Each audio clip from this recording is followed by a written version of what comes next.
Warning: the voices heard in this video are made synthetically using artificial intelligence. Nothing in this video reflects anything actually stated by the real-life individuals involved. This video is for entertainment purposes only, and serious political content will be avoided for that purpose. Enjoy! We had to show that cheers reference at least one time before our series is over. Now let's go to the dwarf, who always knows our name, our big bro Veric. Yeah, we didn't buy all those drinks for nothing. This will be the only palate cleanser I get for the episode between the Obama demon yaps and your basic blood mage obsession, so I need to enjoy this. I thought you were looking forward to watching me get clapped up by the secret boss, Donald? Oh, you're right. Looks like I have 2 palate cleansers, and thanks for confirming what's going to happen soon. Oh, wait, no, that's not what I meant. Okay, boys, getting back on track here, this quest is actually available to us regardless of whether we do Veric's Act 2 quest or not. If we didn't help Veric confront Bartrand, he will tell us how he broke into the mansion himself sometime after the Qunari invasion. He found every single person dead, including Bartrand himself. The only survivor was the steward we met during the quest who said Bartrand killed everyone, and then himself. Incredibly based that Varic and Aveline go the Liara method of handling the problem themselves if the main character doesn't have time to help, even if it's a super unsatisfying ending on Varic's part. I respect any companion who has the capacity to handle their own shit, but that their outcome is better if we do help them. Also, that applied use of force comment about the veil is pretty heavy foreshadowing, considering that's basically what we do in Inquisition a few hundred times. I guess we have to get ready for that soon too, boys. The worst case involves Antivan crows. Also, Veric, I think you got those problems mixed up. The Antivan crows are never a worst-case scenario after all of the houses we have killed in this series. I imagine even if Varic got dragged before the Seneschal, that Bran wouldn't want to deal with it, and Aveline would help get him off. I didn't know they were that close. What would Donick say? God damn it, I walked into that one again. Anyways, we are not a Rift Mage, Veric, but we can still take a look at the mansion for you. Maybe we can put our experience in another game to use. What the hell does that mean, Obama? Don't worry about it, Donald. You're a mage. You must know something about weird shit. I'm sure you'll be able to figure something out that will help. Also, Joe, real quick, before you head to the Hightown Mansion, go ahead and go towards the Lowtown Foundry real quick, since at night we can get the last Qunari sword to finish the last side quest in the game. Sure thing, Barry, just like my brother Veric here, I got you. Besides, we get a cool Qunari weapon out of it that I can show my cutie Talus next time we meet. Oh, God damn it, I was really hoping you forgot about the cute communist. She betrayed our hearts and our minds far too long in this series. And you having 2 waifu companions in one game, while I only had one, was incredibly unbalanced. I don't like this. Hey man, Dragon Age 2 is the last game in the series that is going to give me romanceable elf cuties that aren't Solas. Or Sarah, so let me have this. Besides, once Inquisition releases, we can focus all our attention back on Liliana and Morrigan. And I get to finally flirt with my first crush Cassandra boys, something for everyone next game. Yeah, no, have you checked the donation streaks lately, Obama? Cassandra is out and Josie is in your waifu. Dreams have been dashed. I can still flirt with her without locking anything in, and I still have Veilguard if nothing else. Yeah, good luck having someone from Veilguard be your only waifu. Obama, that shit will drive you more insane than Joe getting lost in the ghost house. I'm not lost, Donald, just being cautious because of all the clear poltergeist hauntings the red lyrium crystal gave us. Hello? Is there a ghost? Would you stop that, please? At least we get a break with some base dwarf lore for once. God damn, it feels like it has been a year since we have seen the base dwarven city and homeland of Potus Orzammar. Not going to lie, I would be as pissed as Bartrand for losing anything made by the base dwarfs, especially since you can't get that shit back anymore without paying insane import fees. Believe it or not, it has already been a year since we closed Potus's arc on Orzammar. Potus definitely got the best ending out of his time in Orzammar. If things had gone a bit differently, we could have been the spoiled noble that crashed out over a few vases. This is some of the last Tethras family lore we can find in the series, by the way, so we might as well explore both. The other cutscene is next to the bedroom, interacting with a Merchant's Guild ledger, so don't forget to check it on our way out. Oh boy, the bedroom that is definitely the safest place to go when a house is haunted. Thanks for the tip, Barry. Oh, what happened to the devotion you were giving your best friend a minute ago, Sleepy? Man up and get ready to face the red crack poltergeist. Consider it practice for your final lap in Dead Space soon, soldier. I deal with zombies in that game that I can hack and shoot, unlike goddamn ghosts that throw shit at me without retaliation. Well, actually, boys, you keep calling it a poltergeist, but we don't really have any confirmation as to what type of ghost this really is, do we? How about we put all 3 of our heads together and play a classic game of Phasmophobia to find out who this ghost really is, boys? Sure, I am always up to don my top-tier Detective Donald hat. Again, what role do you want from each of us? Okay, well, since it's a poltergeist, we need some ultraviolet readings, some ghost writing, and the spirit box. Donald, since you're so eager, go ahead and use the UV light on that room there. Yup, you're right. Obama, a clear ghost print on the open door. What's the other clues? All right, that's your job done. Go ahead and write that in the notes. Now, Joe, just go hold open this ghost journal and watch for writing. I will operate the spirit box. I'm trying to hold the journal, but the clap of my hawk cheeks keeps causing the ghost to throw vases at my ass. Just lock in, Joe. We are so close. I am going to try to get a spirit box reading here. Hello, hello, are you there? Can you respond? Hello, hello. Looks like no one's home, so I guess Joe was only 20% right as always. Donald, let me cook here. Only one person can talk. Hello, hello, give me a sign. Are you there? Would you like to hear some Dragon Age lore? Hello, Mr. Presidents. The darkness and veil will soon be pierced. You can't stop the penetrating. Phrasing, please. What the hell was that, the Dumont dipshit? Does that count, or is he fucking with us? He spoke in the box. That means it counts. Only one more hint left, boys. Unless you want to guess and head back to the van now? Fuck that, Joe. We are going to be as accurate as possible. Just stay on target. real? And shoo this girl away. Veric is right. She is probably fucking with our readings. Yeah, I am the paragon of the group, but I got to side with Veric here. We don't have time to give you free therapy. Tell us where the ghost is so he can write in this journal, lady.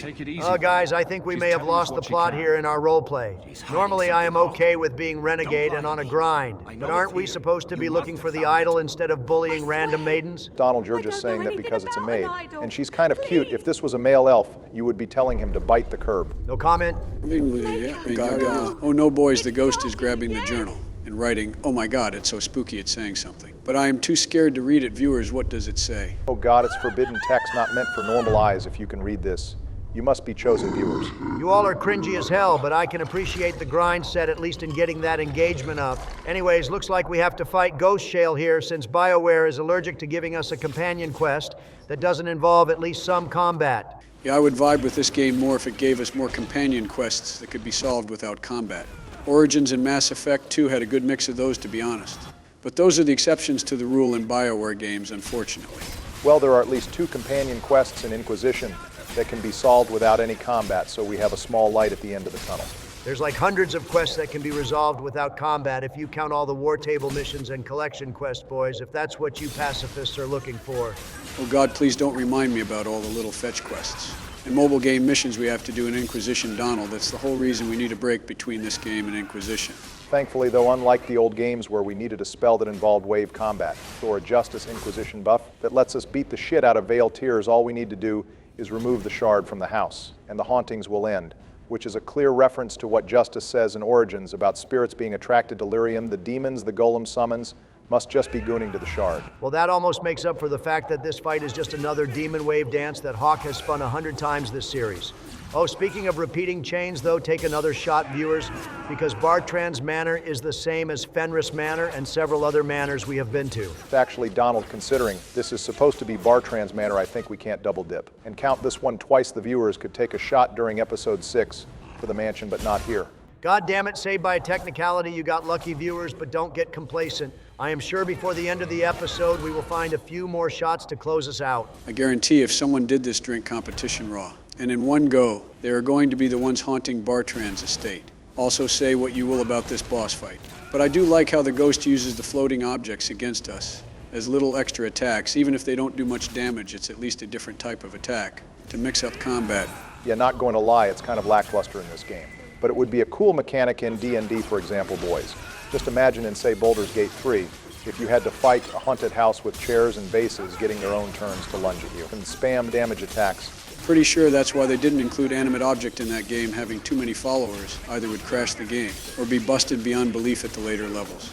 Like imagine killing the entirety of Baldur's Gate thanks to causing the Elf Song Tavern chairs to rise up. I mean, you can literally bomb the entire city with black powder barrels and grease in one instant swoop. It's not that insane to kill people during the chair uprising. Anyways, was it intentional that we saved the only 2 companion quests that have relevance in Inquisition for the second to last episode in our series? Like the Red Lyrium plot and the Morrigan Mirrors are the only companion plots that carry over to the next game in a meaningful way.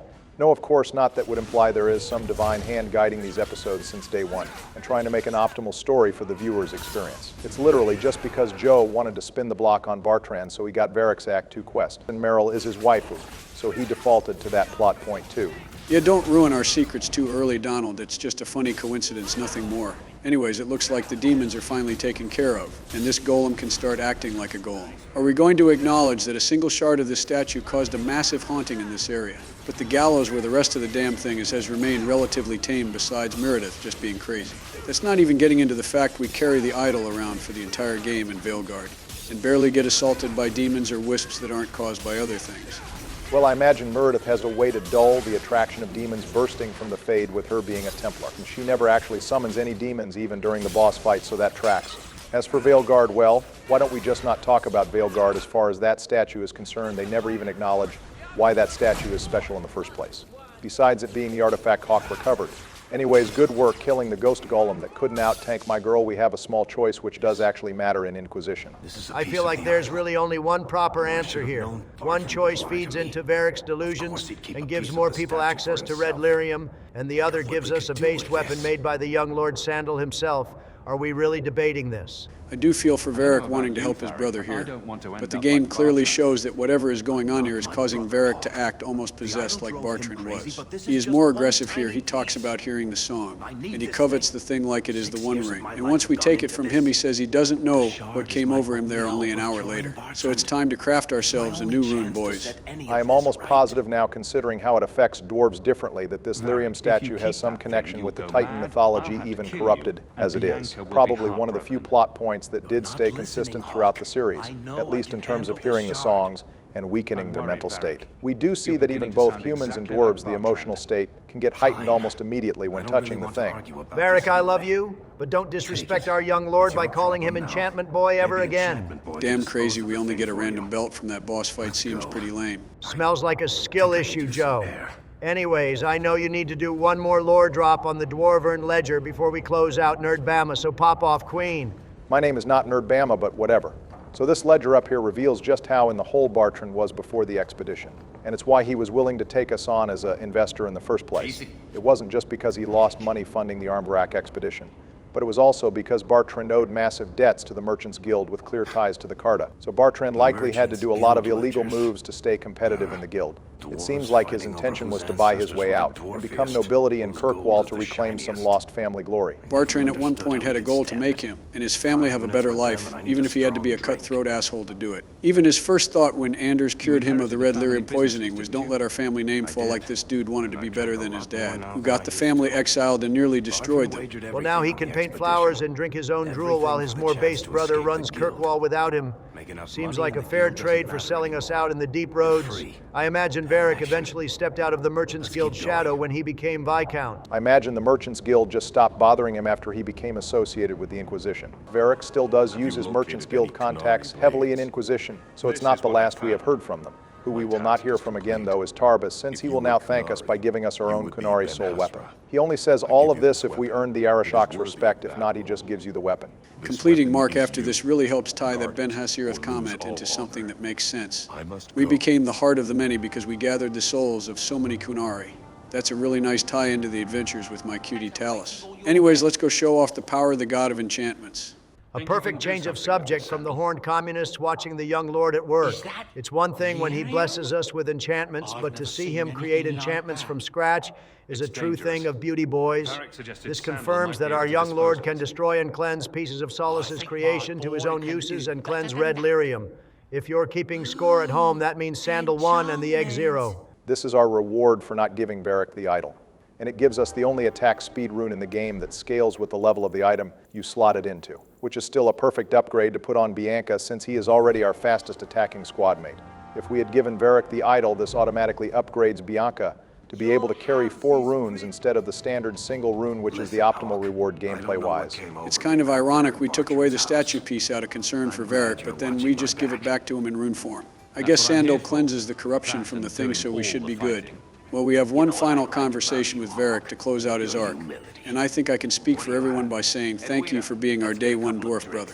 Just like there is no shepherd without Vicarian, there is no hawk without Veric. We might not get as close to you in Inquisition as we do in 2, especially since we are playing a rogue, but I am still looking forward to taking out more demons with you, big guy. Technically, Aveline is Hawk's day 1, but from a gameplay perspective, it's easy to also see Veric as our day 1. While I agree Veric doesn't have much of an arc in Act 3, I appreciate that we get a whole 3rd game to fully wrap up his character. Veric truly is one of the most important characters in Dragon Age, and this series wouldn't be the same for better or worse without him. The rivalry conversation here again isn't much different. Veric just says Hawk is difficult to deal with before saying he respects Hawk and is happy to be here. But that covered all that is left to say is this, boys. Thanks for the best 6 years of Hawk's life, Veric. All right, Veric is peak, but we truly saved the best for last here, boys. It's time to finish my cutie patooties arc and end the demon hiding in her shadow waiting to strike. Joe, ending the demon is and never was the Blood Mage's goal. She always wanted to bargain with this thing like she had power over the art of the deal. Jesus, I was really dreading this quest line due to your scatterbrain retired ass. Not even the quest ending with a dead elf and dead demon makes up for the pain I am about to endure. This quest isn't that bad, Donald. It has some of the best narrative themes in its ending. It closes up the impacts of the Dalish elf origin. And if you don't care about any of that, it ties together Morrigan's whole plot line in Inquisition and has some satisfying payoff with Morrigan if you pay attention. Oh? Well, it's not the payoff that I would want with Mommy Morrigan, but I will take it fine. We can yap once again about the Morrigan mirrors. You know, Donald, sometimes I think you just say Morrigan mirrors in order to piss me off. Yeah, you're right on the money there, Obama. Merrill, I would literally rather take a pen and scoop out both of my eyeballs than strike you down, you are my wife. I would go to the ends of the earth to save you. Just for reference, viewers, Manavinan means heart in Elvish. I appreciate Merrill's dedication to her work, but one getting possessed is not worth restoring one mirror. And two, if a demon tried to possess Merrill, I guarantee it is not making it out of here alive. Despite wanting to talk to a demon, I have to admit somehow the Blood Mage is still less of a threat than the healer robe. At least she has a backup plan if things go wrong to stop her from resorting to terrorism. The backup plan is just to goddamn kill her, though so we will not be doing that. We will find another way, just like Harbinger, my love. To prove my commitment that everything is going to be okay, I can finally give her that ring we have had since the Zevran quest. I may as well give it to her now in happier times. So right, the Dreadwolf ring, another big theme of foreshadowing towards Inquisition. I guess it's almost time to talk about Solas, isn't it, boys? Wait, why do I hear boss music? The ring, you gifted it. I came. Oh shit, not you again. Joe, get the net next to the briefcase. I want to keep flirting with Merrill while I am gone. Joe is getting the net. Okay, good to know. Hey, Baldy's Basics, I have a bone to pick with you. What is on your mind, my spirit brother? Don't brother me. We spent long nights playing bridge and arguing mage philosophy, only for you to stab me in the back the second the briefcase opened. You told me you would take me with you to freedom. I didn't lie to you. I said when the briefcase is opened, we will find our path together. My path was getting the hell out of there, and your path was merging with the Paladin President over here. Clearly, we both got what we needed, which is why I am here. Oh, don't give that Veilguard ending trickster bullshit. A lie is a lie, and I am out for blood. Finally, something we both agree on. Okay, more importantly, why are you here, Solas? Because, my dear friend Obama, I wasn't lying back in Veilguard about your series being in danger, and not just threatened by Corypheus, or the Donald Justice deal. I mean a larger scale threat. When the veil is sundered in Inquisition, these voices and entities will get worse before they get better. These horrors that will befall you three will overwhelm the untrained but united Obama. We can do a lot of good and save this series from extinction. You just have to let me in and... Yeah, no, not happening. I will be fine. But the spirits will overwhelm you all. I have seen it. Besides, together our lore knowledge could be legendary. Don't try to seduce me. You are a pride demon, not a desire demon. I've seen firsthand what possession does to both of these two. I want no part of that. Just like POTUS and the Fifth Blight, we will find a way on our own. Fine, but after the finale, and once you see the horrors you will face and exert every last option to no avail, you will find me again, and I will answer. I've got the net, guys. Wait, where did he go? He teleported away, Joe, because you're not supposed to shout, "I have the net," before you throw it. Just throw the damn net next time. Well, unfortunately, that Raphael's style exposition ruined Merrill's introduction to the Dreadwolf, so the viewers will just have to listen to my spree when we get to Trespasser. Well, all I can say is that if Merrill was in Inquisition as an elven expert, we would have been tricked by Solas far less. Hell, I can't think of a better eluvian expert either. A veteran Merrill would have just been peak. It's a very sweet memento, thank you. Anyways, here's where the second scroll is for the secret boss. Both of the fights are just on the trail to the top of the mountain, so we can unlock the final boss naturally at the end of the episode. You're welcome for the assist, by the way. Otherwise, I know your dementia-ridden brain would have already forgotten the Wounded Coast, and it would have added an extra 10 minutes to this episode. It's humble today, aren't we? Anyways, Joe, we can tackle the secret bosses on our way up the mountain and get into some scroll lore, but first, we should go ahead and talk to the Keeper first for some extra dialogue. Also, just a small note, Act 3 has the most amount of named elves and familiar faces walking around camp. Then the previous two acts, this is not only a reference to the Dalish origin, but is relevant for a confrontation later on in the quest. You know, despite it being says that the clan are still here, I doubt Kirkwall has the time to worry about the dalish. They don't have an organized ruler at the moment besides Meredith, and the Templars are spread too thin dealing with the revolutionists to round up the mages here. Merrill is probably just worried about her clan's safety out of concern, not actual threats. How to gain this line is here to point out that the Keeper is hiding something about the real reason she has been here for so long, even risking a barteral attack on her clan. Yeah, Merrill and the Keeper are both holding the clan by the balls. We already knew that after she got 4 of her hunters killed. Looks like she's trying to add one more corpse to the list, because didn't we already find a cure for possession during the Red Cliff situation with Connor? A massive amount of lyrium and money fixes everything. No, unfortunately, Jowan makes it a point that Connor is possessed through the Fade, not physically, which is why killing it in the Fade works. If the person is physically possessed, the only cure is death. You know, this line here always seemed weird. There's never been an indication that the Keeper could restore the mirror, so why even ask her to do it? She is definitely showing her age. Here she is convinced she knows what's best and what the Morrigan mirrors are all about, when they are literally just teleportation tools. I feel like given your demographic, you should be the last one criticizing older people stuck in their ways. However, pride is certainly a theme of this quest, and both Merrill and the Keeper have pride in spades. Neither of them wants to concede or admit the other might be right. Both of them are also confident what the mirror is, but none of them are fully right either. It has been in our world for centuries. Also, rest in peace to the dalish warden. I almost forgot he didn't survive the blight sickness without Duncan. I will give you one better rest in peace to all the other warden origins, especially the based human noble in this reality, gone but not forgotten. Also, it's time to get hiking sleepy. But you do realize this is crazy, right? Believe me, I noticed. If I had any other choices, I'd take them. You have choices. You always had choices. Viewers, if you all couldn't tell, I brought Anders during this quest instead of a rogue, because his sass levels are unmatched. And I am addicted to the drama. Also, it's time to squash some more spiders. May the power of my waifu guide me. I am pretty sure Sassy Obama is rubbing off on you, Sleepy. Also, I feel like I am going to regret this comment, but since we have a long hike up this hill, and some equally long demon fights, wasn't there some kind of lore theory you had concerning the Keeper and the Varteril that you mentioned last time we were here for the Blood Mage Obama? So, right good looks Donald, I completely forgot. So viewers, there is a more devious reason as to why the clan has been struggling that's beyond the Keeper simply making a poor decision staying here so close to a Varteril.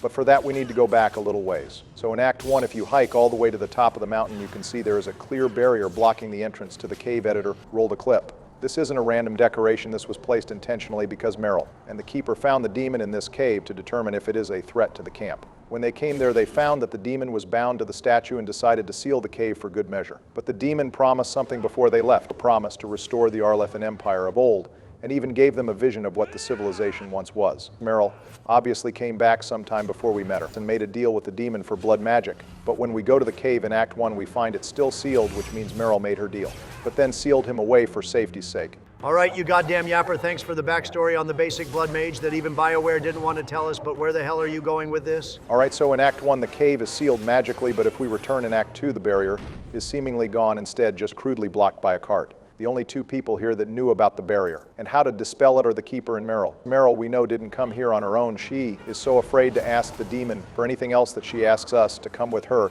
She would have done the same 3 years ago. The only other culprit is the Keeper. She likely came to the demon 3 years after Merrill left to try, threaten the demon to leave Merrill alone.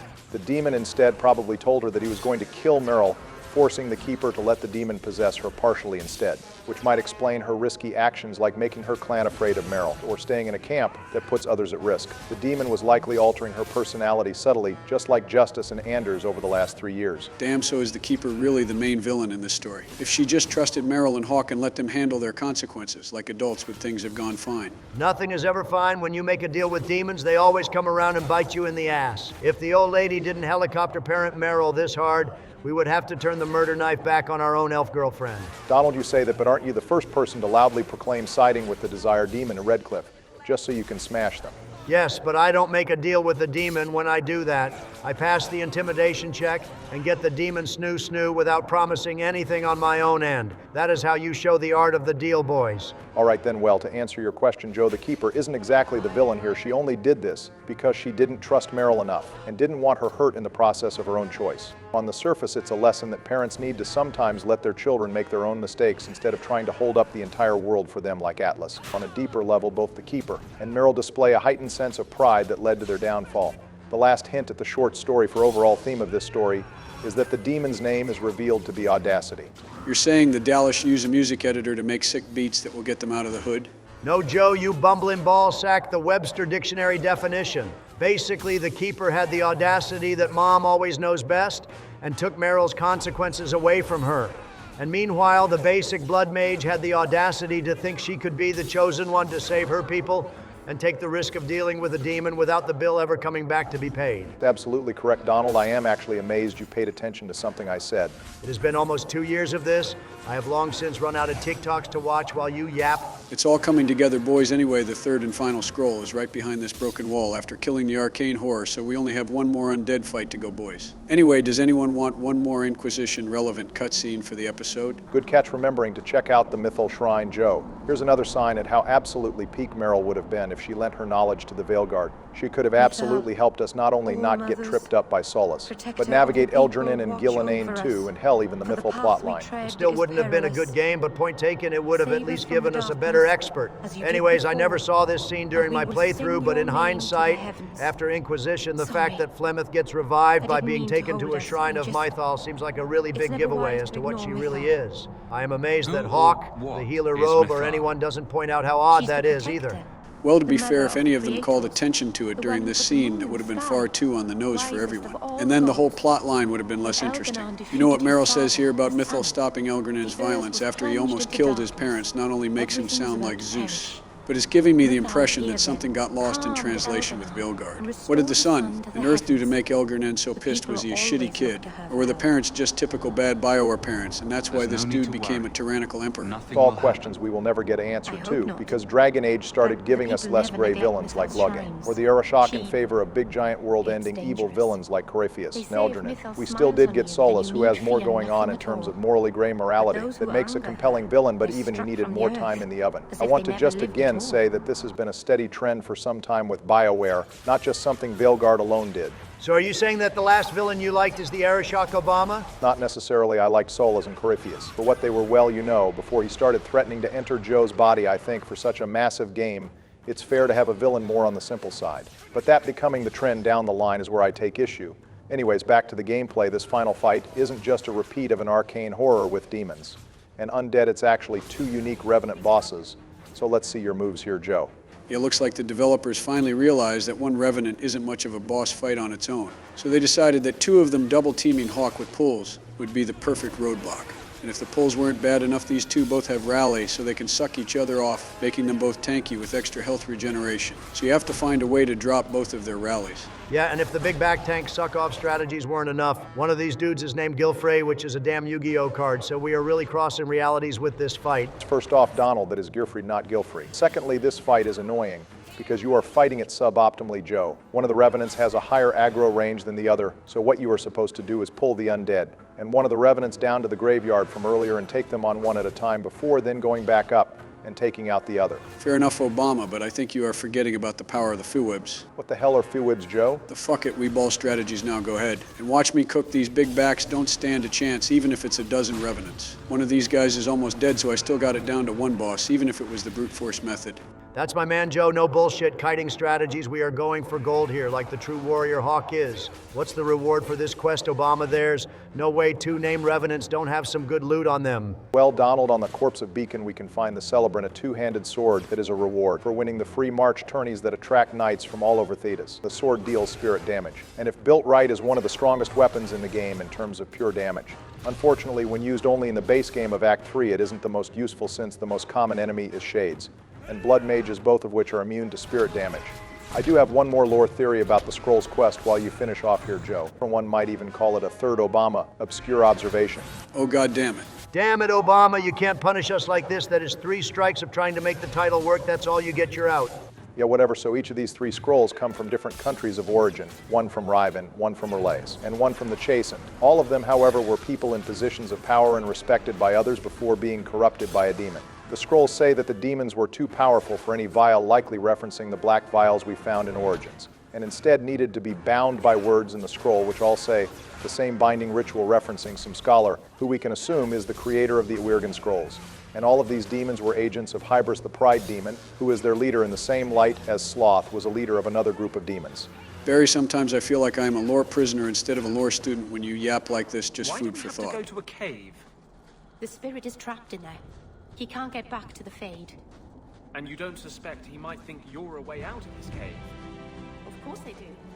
That's why you and Hawk... Oh great, just what we needed, more glitches. Looks like the healer robe started talking over his own party banter. Got to love those audio bugs, boys. Well, Joe, looks like before you can confront the demon, you have to deal with a few more remnants of the ancient Elven-Tevener war that went on in these mountains. Yeah, I'm just glad none of these dudes are arcane warriors with plate armor and fireballs. All I have to say is that it's still unfair for my cutie patootie that the main enemy in all of her quests are undead, spiders, and elves, since those are the 3 units that are immune to nature damage, which is her primary source of damage. Sounds like a skill issue with the basic blood mage and not with the game designers. She just needs to lock in.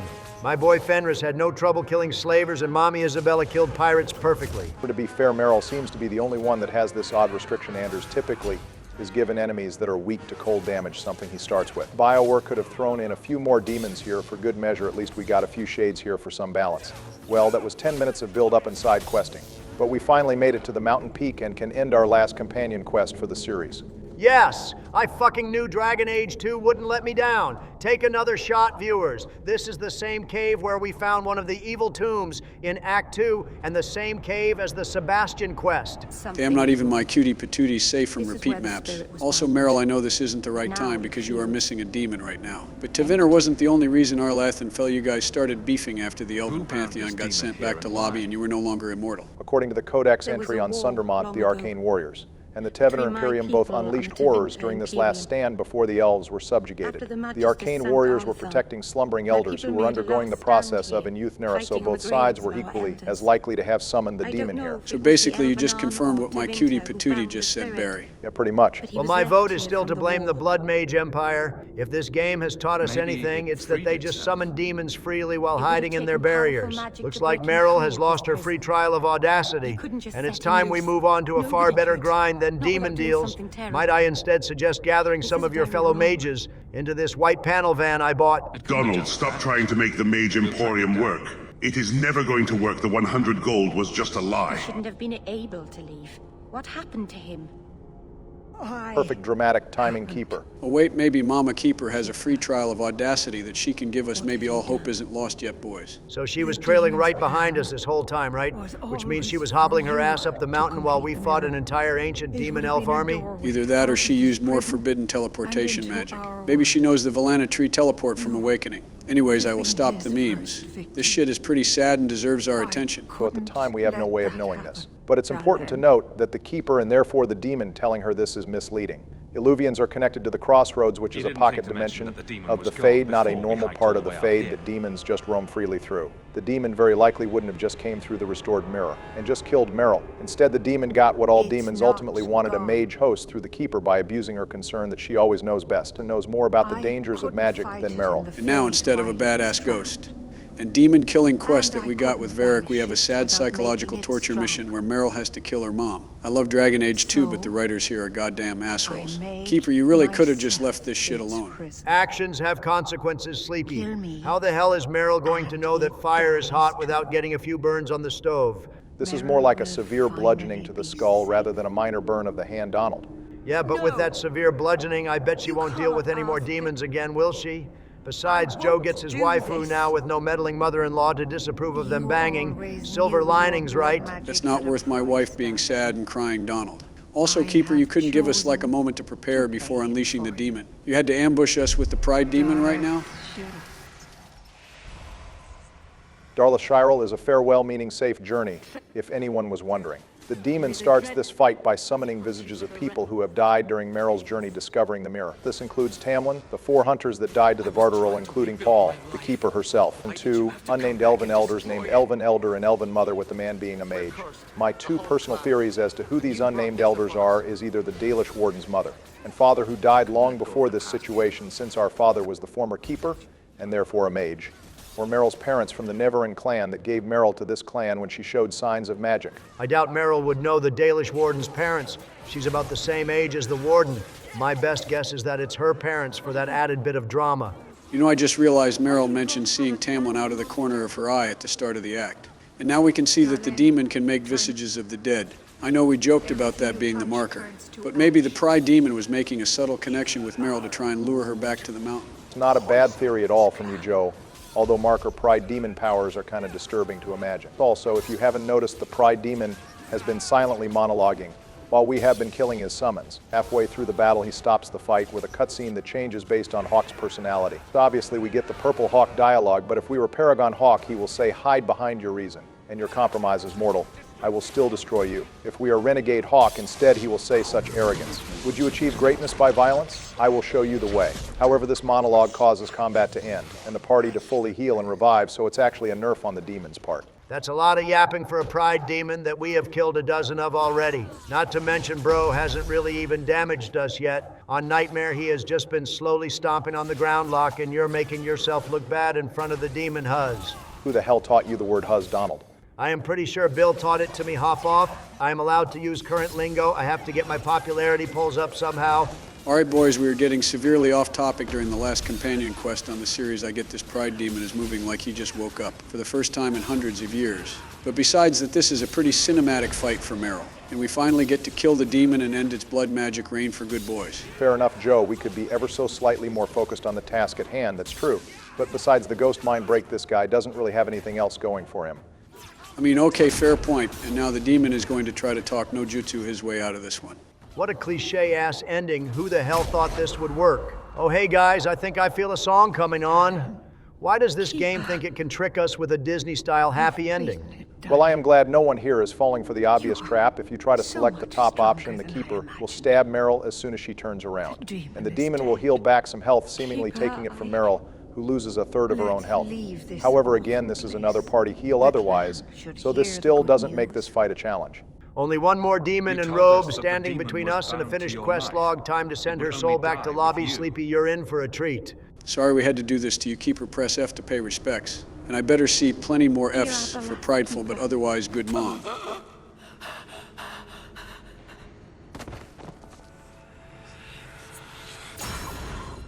Oh, wow. Who knew possession death could be so glowy? Yeah, it's kind of like a blood magic light show or that scene from The Exorcist. Okay, now I'm going to break out the belt on the two of you. Let my cutie patootie grieve for a moment, assholes. What have you done? I don't want this. Sheesh, I know you take the waifu love seriously, but it's a video game. Sleepy, lighten up. Fuck no. Creators, please let this be a bad dream. I'll wake up and feel like an idiot and she'll scold me for not listening. All right, Joe, I can tell this is really personal to you. So why don't you tell us how you really feel then, since I already know you aren't going to pick the option that blames her. Because this outcome wasn't Merrill's fault, sure, conspiring with demons was risky. But it was her burden to bear, not the Keeper's. She did all of this originally to save her clanmates that died, and all it ended up with was 5 more clanmates dying, one of them being her whole mom. Merrill and Hawk should have been the one to pay the price if there was one to pay, not the Keeper. But now we have to mourn her death, and have the rest of the clan hate us in the process. We know the Keeper came here. Oh, gee, I wonder why the clan thinks she killed the Keeper. Maybe because she is a damn blood mage, guys? Didn't we just see multiple quests where blood mages do evil shit just for a little bit of extra power? The reason the clan is so distrusting in the first place, though, is because the Keeper has been warning everyone that she is a dangerous abomination. She didn't think that through before she took the demon into her either. Keeper, can you hear me? She's dead. I should have guessed you'd turn on her. What the fuck did you call my cutie patootie, you knife ear? Joe, why do you have that look in your eye? Just go ahead and select the bottom option for me. Not until the knife ear apologizes to Merrill. Joe, you can't say that it's a slur. Oh, holy shit, I almost forgot all about this scene. Will the prophecy come true? Joe, what the fuck did you do? You murder our Keeper and think you can threaten us. Wait, what? Why are they turning on me? Joe, you goddamn idiot. If you don't select the bottom option, taking responsibility, the entire clan attacks you. And we have to kill all of them, meaning you are going goddamn Anakin Skywalker on my Dalish Warden's clan right now. This is your favorite game in the series. I wasn't even worried you would make such a stupid mistake as picking the wrong option, but here we are. Ha ha ha ha! No fucking way! This is the greatest moment of my life! I can't believe Paragon Joe actually did something base. And another one of the vegan clans falls before the might of the based human presidents. No, fuck this, I didn't want this outcome to happen, I am just going to pause and reload, and we can forget any of this ever happened. I am not letting Merrill get traumatized a second time in one episode. You will do no such goddamn thing. We haven't gone back on any decision so far, even when we killed our first goddamn Dalish clan, so we will not override player choice, even if that player choice is terrible. Just hurry up and get this over with. I don't want to see my Warden's clan suffer like this. Guys, I think I really screwed the pooch. This time I was blinded by my Merrill love, which caused me to hate. I never wanted any of this. Barry, please don't be mad at me. Like we said, it's the Keeper's fault for spreading fear across the clan, not my hawk for standing on business. Oh, calm down, the both of you. This is way better for the content anyway. You all know that based on the romance competition the people have spoken towards curbing the elves, and they have been hungry for more blood since Origins. Besides, we have been due for another renegade action. My last episode wasn't nearly enough, and Dragon Age 2 doesn't give you enough evil options as is. We needed to take advantage of what we could. Just because an evil option is there doesn't mean we always have to pick it. I have been silent about this shit for a long time because I appreciate player choice in any game. And I know evil choices give the viewers a chance to see the gameplay and cutscenes they otherwise wouldn't experience. But killing the clan here is one too far. Hell, I can't believe we made it a trend and took out 2 goddamn Dalish clans, 1 for each game. Donald, I'm glad you are enjoying yourself, and Joe, I hope you can live with yourself, but I need a goddamn minute to myself. Good luck, Joe. Looks like you will need it. Wait, did he just walk out mid-episode? He never does that, hell. He has never even skipped an episode to date. I think he is taking the death of the Dalish clan pretty seriously. Donald, can't say I blame him. Being honest, this is rough. Okay, again, this is a goddamn game and it's just a bunch of elves. Why can't he just relax a little for the content? This is making me think Operation Destroy the Druid Grove in Baldur's Gate 3 won't go well. First off, we are not destroying the goddamn grove and losing out on 3 whole companions just for the Drowsy. And second, did you literally forget that the Dalish Warden is his favorite origin in the series? He literally wanted to play it in the first episode, and he played it during our other Origin special too. Oh shit, I actually forgot about that. Okay, that makes a little more sense. We are basically going Rendon Howe on his Warden's family. Well shit, now I feel bad, and I know you feel bad considering this is your waifu's family, and they are kicking your ass right now. I feel bad, true. But I also am worried for the content. How the hell are we going to get through 2 whole fights destroying an entire clan without our resident lore yapper? Donald, I take it you don't know anything about this quest, right? Who the hell do you take me for? Of course I don't know anything about the vegan elves other than their gods suck ass, since all they know how to do is eat hot chip, do blood magic, and lie. Did someone summon me? Oh shit, not you again. Joe, get the net. We cut ahead because I literally couldn't find the net. So Solas is still here, just kind of staring at us. At least we are killing elves to maintain our human supremacy AI voice, or no.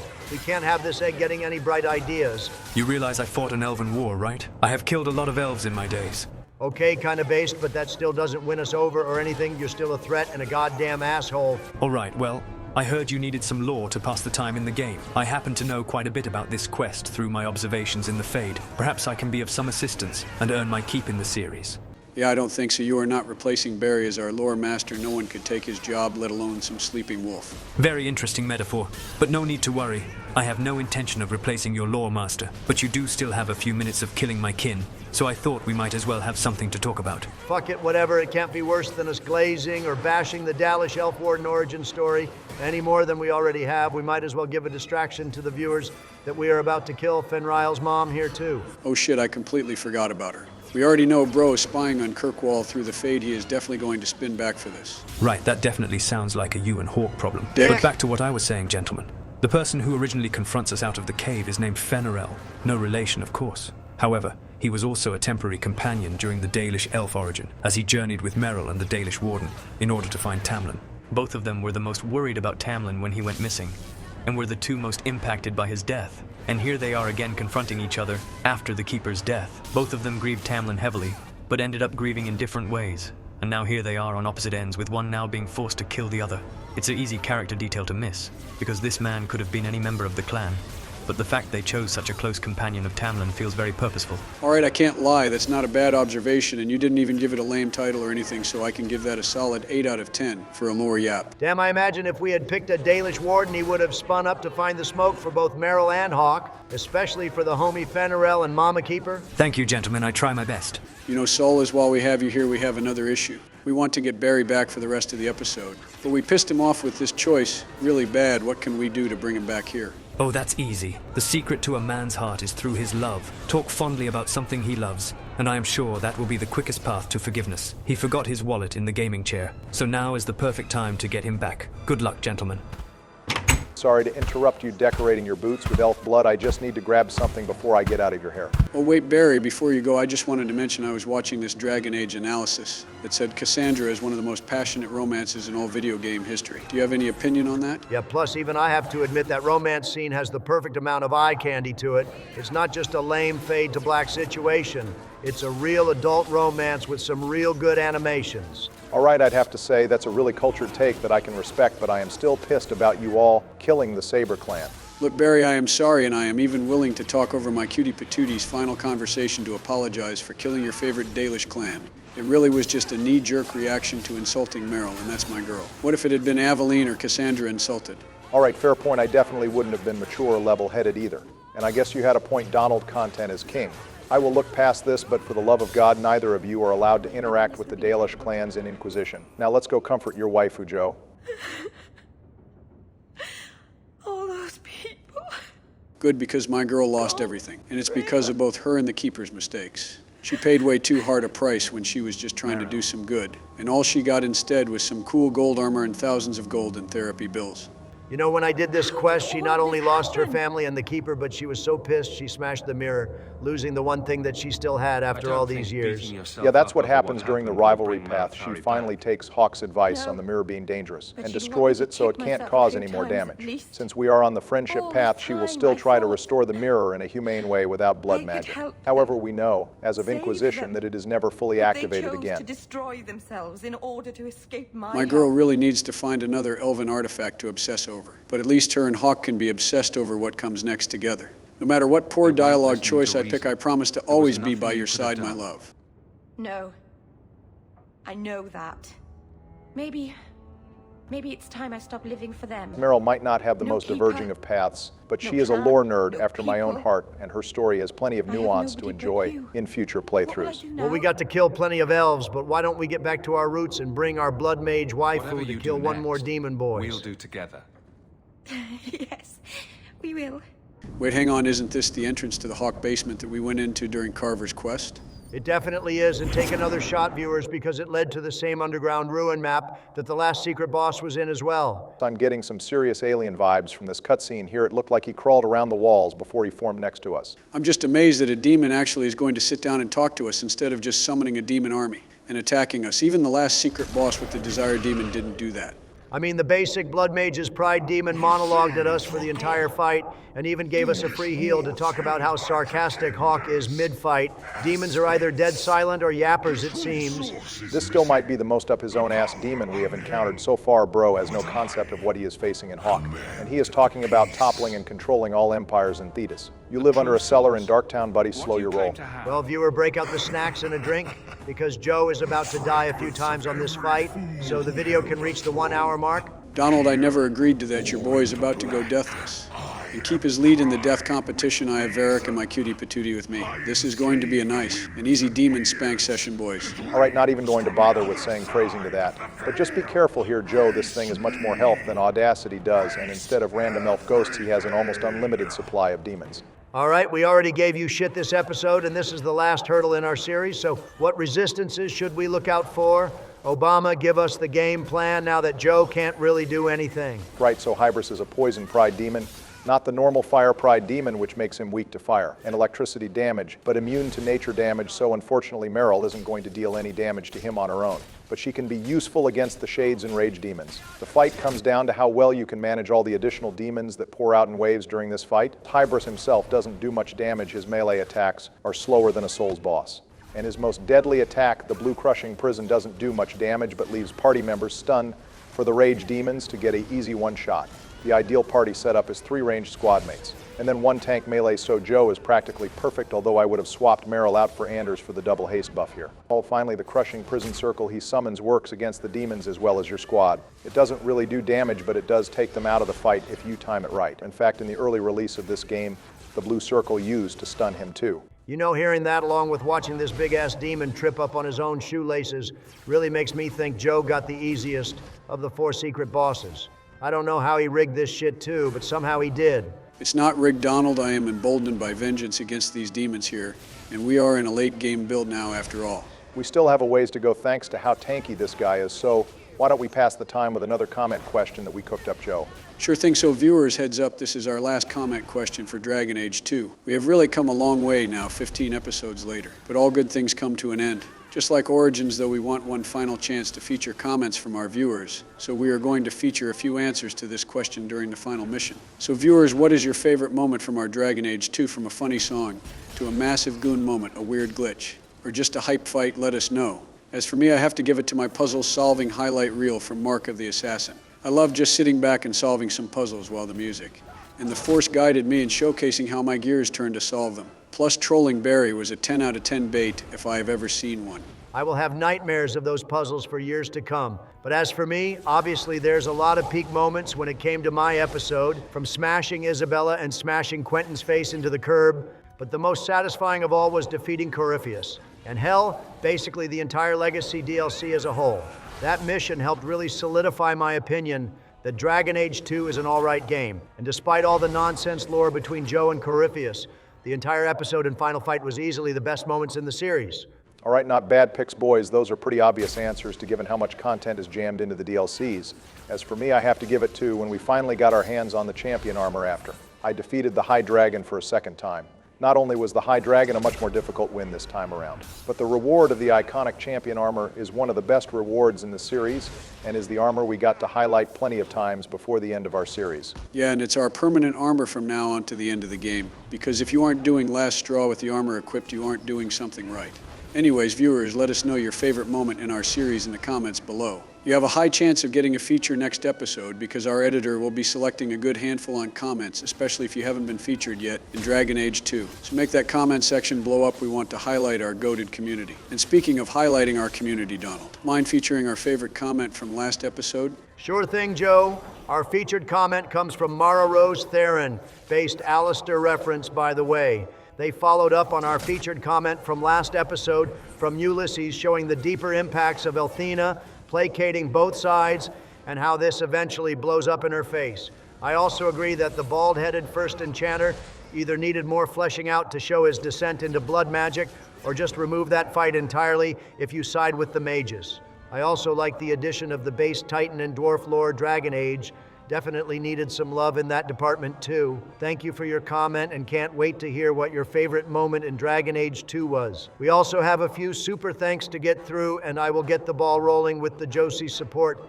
Thank you as always to Auntie Juotasniemi for the 100 European monies, who is about to bust, same as me. Watch it, Don. Obviously bust in excitement for still maintaining a lead ahead of the egg with your consistent support.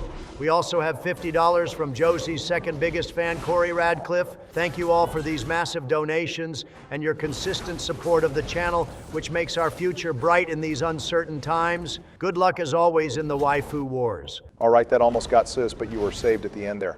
We also have a few super thanks from Mr. Jitbox, who I know has asked us to split his constant donations between Josie and Cass, which we appreciate as always. Our editor is also just happy to see you back commenting again. Super thanks. For no super thanks, you have been a consistent commenter since our Veilguard series. We also have $5 from Captain Hammer for Cass, a longtime viewer, an old friend of Fox, so thank you for the birthday present, man, and supporting this channel, and good luck to all of you in the waifu wars. Josie has massive support, but thanks to the #1 egg supporter, Solas is now tied back up again. Thank you for the $100 and $200 massive donations to Solas from Robert Wadsworth, and I hope you enjoyed his presence in today's video. Your massive support is always appreciated, and good luck in the waifu wars. Anyways, back to the game. What's going on here, Joe? This is looking terrible. Hawk is down, and Merrill is getting chased. Don't worry about it. My cutie patootie still has the anime power-up after losing her clan to blood magic. She can handle this. He is literally one hit away from death anyway. Just look at that health bar. Oh, shit. Joe, I have played Rivals and Siege with you. They are never just one goddamn hit when you say they are. Plus, all 3 of your remaining squad mates have hit them like 10 goddamn times since you have said that alone, and he still isn't dead. Face it, you're screwed and are finally going to tie back with Obama after having it too good for too long. Yeah, Joe, this might be it. You're at a severe numbers disadvantage. Wait, hold on. Let Veric cook. Holy shit. Goddamn Veric now. That is how you use some goddamn storyteller hacks. Now I did that all in one go, boys. So I deserve this one. Say it with me now. Boom, easy money. All right, Joe, I was going to shit on you, but having Veric get the final hit on the Pride Demon using storyteller hacks was a perfect transition from Dragon Age 2 to Inquisition. Well, now we only have the 3-night gangs left. Then it's time to put an end to Dragon Age 2. Joe, you want to close us out here? Sure thing, Barry. Viewers, thank you so much for watching my final full episode of Dragon Age 2. Don't forget to leave a like, to thumb my ass a sub to keep up to date, and answer the comment question down below on your favorite moment in this series. If you can't think of a comment, just comment who you want us to side with, mages or Templars. Next time, all 3 of us are going to play through the ending of Dragon Age 2 after Barry clears through a few final errands. But for now, stay safe, Biden out.